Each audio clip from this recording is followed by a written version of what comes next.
শালার পোশালা রাস্তায় গাড়ি দেখে চালাতে পারস না? সাপ্রি রাইডার কথা কার লজ্জা শরম নাই, চক্কা না তোর? অ্যাক্সিডেন্ট করছিস, আমার বন্ধুরে ফালা দিছস তোরে। চক্কার সামনে থেকে যা ধর দে। বন্ধু উঠ উঠ উঠ, বেশি ব্যথা পাচ্ছাই তো ল, হালারে মেরে দিছি। ওকে।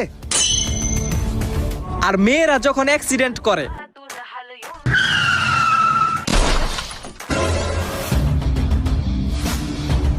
সরি ভাইয়া, সরি, আমার ভুল হয়ে গেছে ভাইয়া। আরে নো সরি নো সরি, এই বড় বড় শহরে ছোটখাটো অ্যাক্সিডেন্ট হয়, it's not a big deal. Thank you ভাইয়া, কিন্তু লোকটা তো মনে হয় মারা গেছে। আরে না, এটা আমার বন্ধু, মরে নাই, হালায় ঘুমের বান ধরছে। হয়েছে কি, কালকে রাতে আমরা ঘুমাই নাই তো, মামুল লালের কাহিনী দেখতেছিলাম, এলিয়া ঘুম ধরে নাই, হালায় ঘুমের বান ধরছে। আপনি রেনা টেস্ট করেন না, সমস্যা নাই। থ্যাংক ইউ ভাইয়া, তাইলে আমি যাই গে, ভালো থাকবেন।